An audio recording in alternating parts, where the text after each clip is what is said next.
The most well-known vault in radio history was constructed by Jack Benny in 1945. All of the sound effects and remarks about being stingy were fictitious. However, Jack also had an actual vault. One that remained locked for half a century after his passing. There were audio reels with the label "Do Not Open" inside. Researchers heard Jack's voice confessing things that may have ruined his career when they eventually played them. The recordings show the truth about what transpired during those lost war years and why he actually left vaudeville. Although his mother had already made that decision months before, he was born Benjamin Kubilski on February 14, 1894. Despite being pregnant in Waukegan, Emma Saxes made the long journey to Chicago in order to give birth there. She thought that having a birth certificate from a major city would help her kid become a world-class musician. She wished to avoid having a baby boy from a small town. She desired that he be a significant figure. Her body was weak, but her mind was sharp. And she had already made the decision that her son would play violin in front of crowded concert halls as he grew up. Meyer, his father, told a different, music, story. He was born in Poland, began selling items on the streets of Chicago, and gradually rose to the position of saloon owner. Show business didn't appeal to him, and he believed it was a bad decision for any decent Jewish family. However, in that marriage, Emma spoke up more. She began molding Benjamin as soon as he was able to grasp an instrument. They had relocated to a little home on South G Street and resumed walking by the time he was 3 years old. Benjamin had an issue because he could view Lake Michigan from their front window. He was meant to spend 2 hours a day practicing his violin music, but instead he kept his eyes on the lake. Emma continued to promote the music while Meyer continued to run his tavern and finally opened a haberdashery. Benjamin continued to play the violin, but he became a protective big brother after Florence was born in 1900. He received a half-size violin as a gift on his 6th birthday that year, and he started taking lessons with Professor Harlow Wright once. He charged 50 music cents twice a week. Benjamin did well. People began referring to him as a prodigy because he was so talented. He was frequently brought to Chicago to attend the musical college and learn under Hugo Kortschak. He detested practicing, though. As he hardly moved his bow, his mother sat at the piano and accompanied him, repeatedly insisting, "You can do it better." Because of their strong belief in him, the residents of Waukegan gathered funds to send him to study in Europe. They were all startled when he declined the offer. He was already straying off that course. He was failing all his classes. He played tricks with music. He did not attend class. He smeared stiff cheese under the classroom heater in the cold, which is the most famous incident. The entire school had to close when it melted. The principal informed him he might return if he changed after he was expelled during his freshman year, but he never did. By that time, Benjamin had secured a position as a violinist in the Barrison Theater's pit orchestra. He was performing live while his peers studied arithmetic. His father's saloon provided the true schooling. It was crowded with loud people and touring performers. He discovered what made music laugh and what didn't there. The Marx Brothers arrived in town one evening in 1911, and Minnie, their mother, watched young Benjamin play. His parents turned down her offer to tour with music them for $7.50 a week with housing and board. It would corrupt him, they said. His life might have been different, but they slammed the door. Benjamin, being 17 years old, made a significant choice the same year. He permanently left school and joined 43-year-old widow Cora Salisbury in a vaudeville show. She assured his parents that she would protect him from negative influences and stage door girls. They performed 4 gigs a day in dusty theaters around the Midwest while traveling nonstop. Benjamin made $7.50 a week when their act was called from grand opera to ragtime. Although it wasn't much, it was the start. Then all almost fell apart in 1912. Due of their similar names, attorneys threatened to sue Yen Kubelik, the well-known musician. Benjamin was so scared that he changed his stage name to Benny. However, that did not resolve the issue. He was followed a few years later by Ben Burney, another performer. The moniker Jack Benny resulted from this, derived in part from sailors referring to one another as Jack and in part from a fortuitous luncheon with comic Benny Rubin. The name stuck by 1921. Jack joined pianist Lyman Woods after Ka quit the act in 1914 to take care of her mother. By 1916, their act brought in $350 to $400 a week, which was a substantial sum for the period. Music, they performed in upscale venues from Boston to San Francisco, fusing comic timing, ridiculous music, faces, and serious music. However, when they performed at the Palace Theater in New York in 1917, everything collapsed. They exploded on the largest vaudeville stage. The audience didn't care that their act was an animal routine. Jack joined the Navy once the partnership dissolved. During World War I, Jack was drafted at the age of 23 and sent to the Great Lakes Naval Training Center. At first, he played the violin for festivals and ceremonies, then one night, everything changed. When he played the rosary during a talent show, the audience began jeering. Pat O'Brien, a fellow sailor, urged him to crack a joke. After Jack's single comment, everyone in the room, music, burst out laughing. That was the time. The comedian was born during that time. He started playing the awkward role of Izzy in the Great Lakes Review, where he performed on a regular basis. Up to 5,000 sailors attended his shows. He made the discovery of time. Music, he found charm. Additionally, he found that a single joke may garner more applause than an hour of music. He retained that persona when the war ended in 1918. America was still on food restrictions, exhausted, and broke.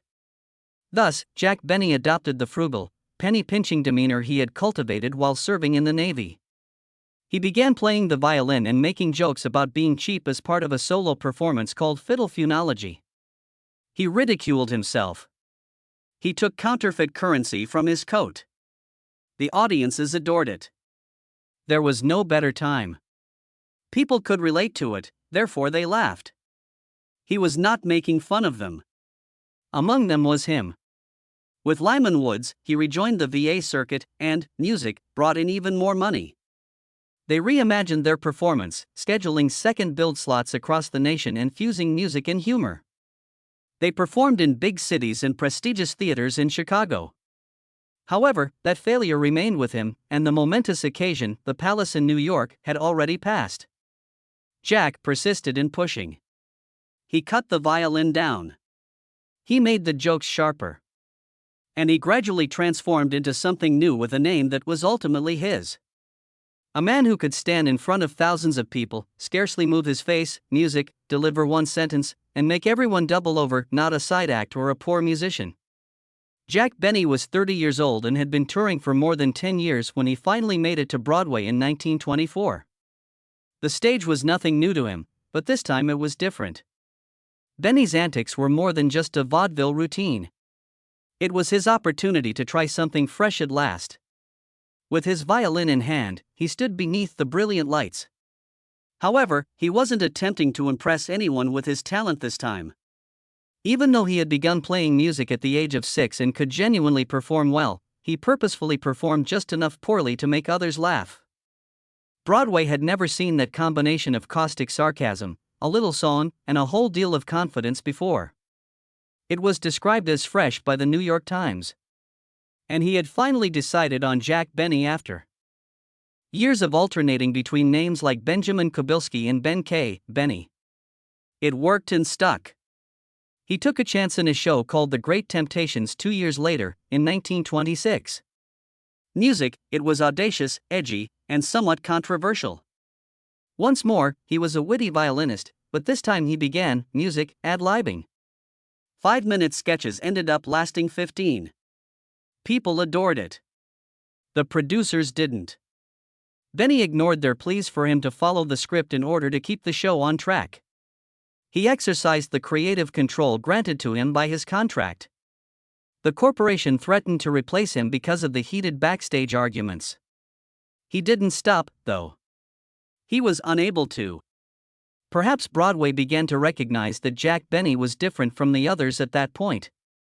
He wasn't merely acting. He was changing the regulations. Something, music, unexpected happened that same year. Sadie Marks and Jack met. In a technical sense, they had already met.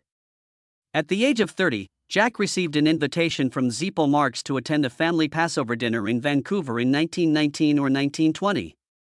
There was a 14-year-old girl named Suddy who was utterly starstruck. In an attempt to win him over, she performed a violin piece for him. He didn't even linger to hear. He begged Zippo to assist him in leaving covertly. He was heard by her. She and her pals sat in the first row and looked straight ahead the following night when he performed at the Orion Theater. Not a laugh, not a grin. She received her retribution. They would not cross paths again until 1925 or 1926, when she was 20 years old and selling lingerie at Music, the May firm in downtown Los Angeles. She broke the business record when Jack walked in and bought so much women's hosiery. He returned daily. When he was on tour, he called her Music all the time. This wasn't a fleeting affair. Even though it was sluggish, clunky, and strange, it managed to function. Jack Benny landed a major part in Artists and Models in 1927. His Broadway career peaked at this point. His weekly salary was $1,500, or roughly $25,000. Money wasn't the only thing involved. Music, it served as confirmation. Something he was doing clicked. He would enter the stage, set up a lovely classical piece, and then purposefully ruin it with terrible violin playing. The crowd let up a yell. He employed well-timed sarcasm, lengthy pauses, and a facade of anger. The intelligent people in the audience were aware of his true talent, but he preferred laughter, music, above applause. He created art out of his own failure. Additionally, the music was effective. In addition to making people laugh, Jack was also smacked by something that, Music, almost ended his career in that same year. He was accused of underpaying orchestra players by a theater manager. All of a sudden, the rumors had nothing to do with talent or comedy. They have to do with money. The musicians' union became engaged.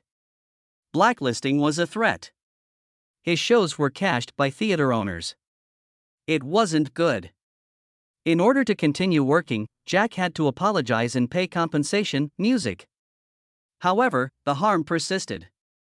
There were rumors circulating that Jack Benny was cheap and would stiff musicians in order to save money. And nobody remembered him when he adopted the cheapskate persona on the radio years later. It was more than an act. It had its roots in actual controversy. However, that year wasn't entirely a catastrophe. Suddy, now known as Mary Livingstone, Music, and Jack were married on January 14, 1927, at the Clayton Hotel in Waukegan, Illinois. Something unexpected occurred during the ceremony when Jack was supposed to stomp the glass. Jack was not the one who passed out. Mary was the one. In front of everyone, she fell to the ground. However, she discovered roses when she awoke. She had already received a single red rose each day from Jack. She thought they would cease after the wedding. They didn't. Up until his death in 1974, he continued to send her one red rose every Music day. 48 years. One rose each day. They adopted Joan, a 2-week-old child, in 1934. How can you want to adopt a funnel-looking thing like that one? Jack asked, glancing at her, but they took her home. Mary had persuaded Jack to pursue a career in radio by that point. The vaudeville was dying off. It was challenging to tour. Stability was what radio meant for Music. She was also correct. They became wealthy. Joan married at the age of 19, and the wedding cost $25,000. Her dress was made in France. Holland sent flowers. The Beverly Hills Hotel hosted the reception. It was one of the most extravagant weddings Music had ever seen in Hollywood. In 1932, Jack made his radio debut with the Canada Dry program. By the end of the week, 40 million people had listened to it since its May 2 premiere. At first, though, it didn't click. Jack was still attempting to combine jokes with music. He hoped to impress the audience by playing his violin with seriousness. It didn't. The ratings weren't good. No one gave a damn. Then it clicked. He gave up attempting to make an impression. He intentionally ruined the violin. He allowed others to make fun of him. He turned himself into the joke. The audience adored it all of a sudden. Music, he transferred to CBS in 1933. Instead of growing older, he simply froze the age of 39. He was always 39 after that. There's nothing funny about turning 40, he added. He unveiled the absurd underground stronghold known as the Vault Gag that year, complete with security alarms, booby traps, and a guard who had been imprisoned there since the Civil War. It was ridiculous. It was a smash, and the music was theatrical. People thought that Vault was real. The cast was taking shape by 1936. Don Wilson entered, his voice booming. With simply a phrase or two, Phil Harris stole music scenes by calling Jack Jackson and displaying his southern charm. Then Rochester's Eddie Anderson arrived. He was the first black man to appear on national radio on a regular basis. On the episode, he did more than just serve Jack. He outwitted him. He had the final say. Every time he spoke, he knocked down barriers. Additionally, Jack refused to perform without music, Rochester when Southern stations attempted to prohibit shows that featured him. Radio was dominated by Jack Benny from 1937 to 1945. His show consistently ranked among the top 3. He signed a $25,000 per week contract in 1944. In today's currency, that is more than $400,000. He made almost $3 million annually. However, the man who made fun of being frugal wasn't always that way. He donated 10% of his radio revenues to war bonds during World War II. He performed for more than 3 million troops while traveling 32,000 meters with the USO. He did more than simply tour the vault. Music, made people laugh when they most needed it. Officially, the vault opened on January 7, 1945. The doors creaked and the alarm went off. The guard, Ed, was standing by. There was nothing but sound as the entire event unfolded in people's imaginations. It went beyond a jest. It served as a symbol. Ronald Colman made an appearance on the show in 1946. Leo DeRoser did the same. The wealthy and well-known used the vault as a clubhouse. Fans wrote messages pleading with Jack to unlock the vault for charity, despite the fact that it was a work of fiction. Because it was a component of something greater, they had faith in it. It has to do with safety. It had to do with saving. It was about laughing your way through difficult times. Music, Jack had made the vault a Christmas custom by 1948. In one of the most watched holiday specials ever, he gave Don Wilson a gift on December 19, music, but later had second thoughts and took it back, while keeping the actual math hidden in the vault. The familiarity made the bit work. Instead of being cruel, it made thriftiness, music, humorous. And even after the war, when Americans began spending more money, they continued to watch Jack Benny pinch pennies. The IRS wasn't laughing in the real music world. Jack claimed only $19 in entertainment expenses despite earning $375,000 annually. He forced Jimmy and Gloria Stewart to pay for his dinner in one episode, then demanded that they pay for dry music, cleaning his suit after she spilled salad on him. However, he put the audits on the show rather than avoiding them. He included them in the joke. Jack Benny believed he had finally succeeded in 1929. He had been cast by MGM in the 1929 Hollywood Review, a 2-hour musical that included nearly all of the studio stars. The film garnered $1 million in profit and was even nominated for Best Picture. But Benny's performance was stiff, wooden, and awkward. His violin playing felt forced. His timing was off. After his agent pushed for it, MGM recently signed him to a 5-year deal. But after his second project, Chasing Rainbows, failed, they discreetly dropped him.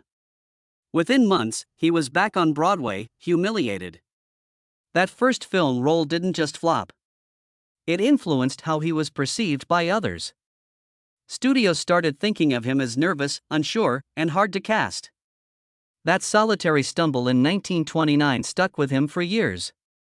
By 1935, he had another shot with Broadway Melody of 1936, a big-budget film with $1 million investment. Benny played a competing Broadway producer and started ad-libbing lines that actually improved the script. But his director, Roy Del Ruth, despised it. He wanted Benny to stick to the script word for word. They argued so constantly that crew members remembered yelling battles that lasted hours. Benny thought timing had to be, music, natural. Del Ruth believed he was simply being difficult. Even though the film generated nearly $2.9 million and got a Best Picture nomination, Benny came away with a reputation as someone directors didn't want to deal with. That label adhered nearly as well as the one from his debut movie. Then 1937 arrived. A man posing as Albert Chapo and claiming to be a Nicaraguan diplomat approached Jack when he and Mary Livingstone were on holiday in Cannes.